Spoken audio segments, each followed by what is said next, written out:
If we were still using the sin counter, it would have exploded with the introduction of Konami's logo, and yet would have been only one of many people placing things they've busted in the last decade. This game exists. Ironically, this game is a spin-off of Phantom Pain because that's exactly what you feel when you play this game. Developers assume that most of this game's audience will be Metal Gear fans. Did they divert their focus back to making pachinko machines? To us from 4 years later would like to answer with our channel's banner. This line is undeniably referring to the respect people have for Konami. These names in the opening credits will forever be remembered as small subordinates to Kojima's big boss. Well, until his FedEx simulator, that is. Metal Gear Survive is a game based on the franchise, and it's non-canonical, so why does any plan to tie in matter? Konami's attempt to exploit the Metal Gear name is failure, which forecasts their return to Thanos. I mean Pachinko. Here lie all the IPs that Konami has killed over the years. Also, this is a neat shot, but a complete waste of finances. But let us pray that they who travel the depths of hell will this time reach paradise. This guy's understanding of heaven and hell. Morpheus? You do not have the right to take the codename Falcon unless you're a captain. You'd think a guy with the code Shepard would belong in the medical team, but someone needs to be the lamb to the slaughter. Groping. Forgive me. Priest corpse. Forgive me for what I'm about to do. And cue documentary of Metal Gear fans cutting themselves. Why are we getting these upward camera angles if this woman is dead? This angle implies she was aware of all conversations to and fro, but she didn't hear any of that because she was flippin' dead. Also, Metal Gear died. Game spends 4 minutes of exposition to explain portals and other worlds and a relationship to Metal Gear Solid 5 when it's nothing more than a mother truckin' zombie game. You made it through the gates of hell. Radio communications are unhindered by the fabric of space and time. You're now standing in Dite, the world beyond the wormholes.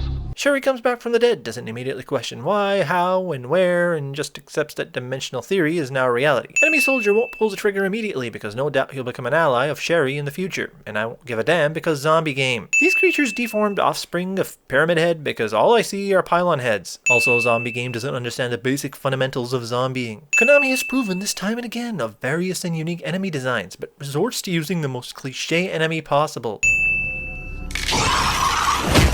Tactical espionage jump scare zombie. As before, head through those ruins to base camp. How you go about that is up to you and the captain. Captain? You mean this clown? Who is acting captain here? I haven't heard a single word come out of her mouth, and she has like one line in this entire game.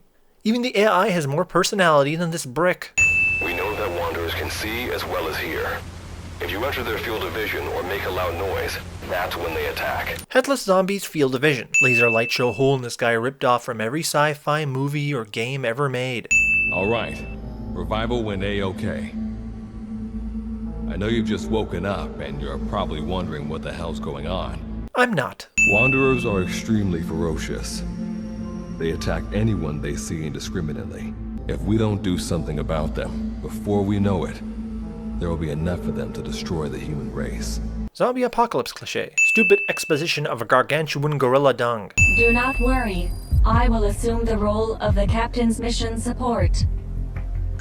We've downloaded mission information from the device you connected. AI module programmed with 2 separate voices for no adequately defined reason, which can initiate small talk in case all other human survivors in the vicinity are zombified. Probably should have named her Samantha in case things escalate, or Karen in case things deprecate. I know Metal Gear games are known for their expositional cutscenes, but what the frig? This game's foundation is based upon the living dead, alternate dimensions, time travel, of which any could be an expositional dump. But then again, putting any of these topics in a Metal Gear game, which doesn't even have the tank that it's named after in the game, was ludicrous. No value when you cook it. You also risk getting sick if you eat food wrong, so keep that in mind as well. When you're receiving instructions on basic survival skills like flippin' cooking your meat from an AI that sounds like a text-to-speech program, that gets real annoying real fast. This game is indirectly a prick to the visually impaired. The first 2 hours of this game teaches you what it's like working as a database administrator. This game should serve as training in any IT businesses. Since most IT guys are like zombies anyway, this incorporation should prove satisfactory. Yeah, well, people don't always do the smart thing. Konami confesses. However you do it, please heal yourself quickly. Time to analyze the data. Please synchronize your iDroid with me here. This AI is like the grand sensei of backseat driving. The memory board you recovered contained data on that massive creature you encountered. The Karen Corps called it the Lord of Dust. The final boss is a nanomachine AI giga monster called Lord of Dust. So in other words, a vacuum cleaner. This game has a rinse and repeat feature. Receive mission objectives from AI, fail succeed in the mission, find new addition to the team, run their errands, then receive new mission objectives from AI. Shampooing your hair would be more fun than this BS. As they say, good things come to those who wait for the other shoe to drop. Now, let's proceed with the dig. That's good things come to those who wait, or wait for the other shoe to drop. And the latter doesn't even apply. Is it possible for an AI program to kill itself? Because I'm about to suggest it. Let's go! It talks. All this staring at the enemy makes me wonder if the captain is a newborn infant. And while I get that in the other Metal Gear games, Snake would do it too, the difference is he actually engaged his opponents instead of gawking and retreating. Did they pull this character straight out of an anime? You may remember this as an homage to Metal Gear Solid Stairs scene, except without the charm, or the nostalgia, or the Metal Gear. Gravity is especially patient when you're attempting to save someone's life.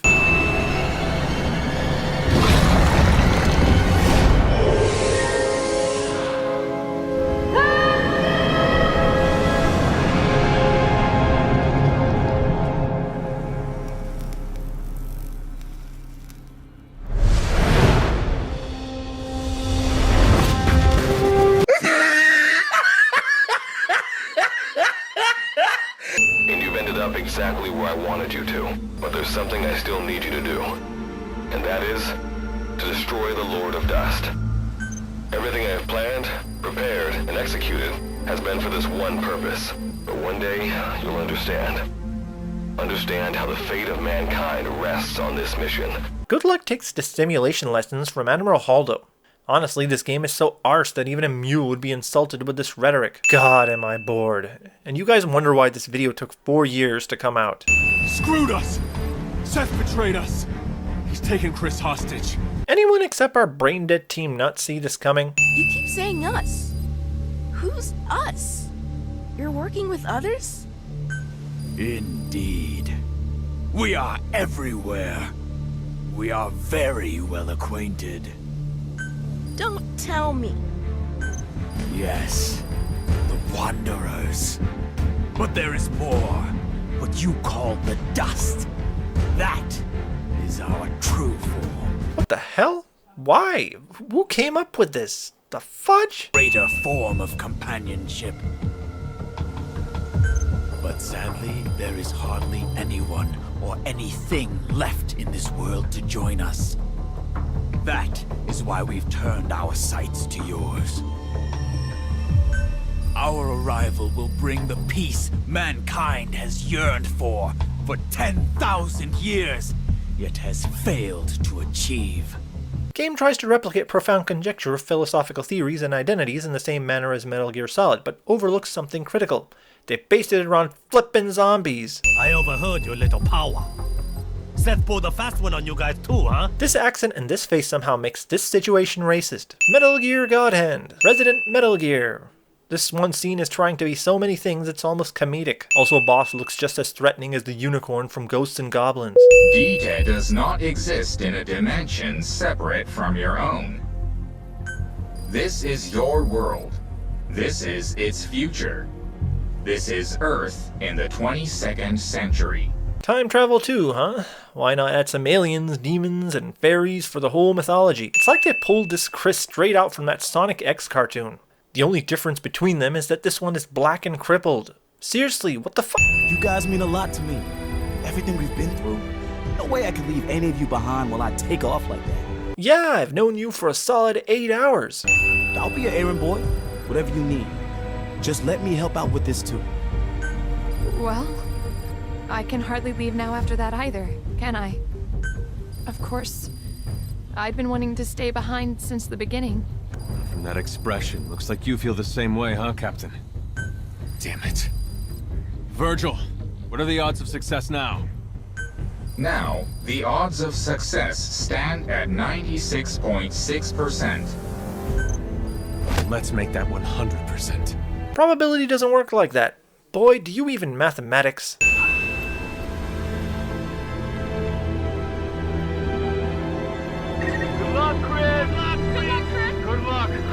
Goodbye, plot device. The final battle is literally no different than the rest of the game.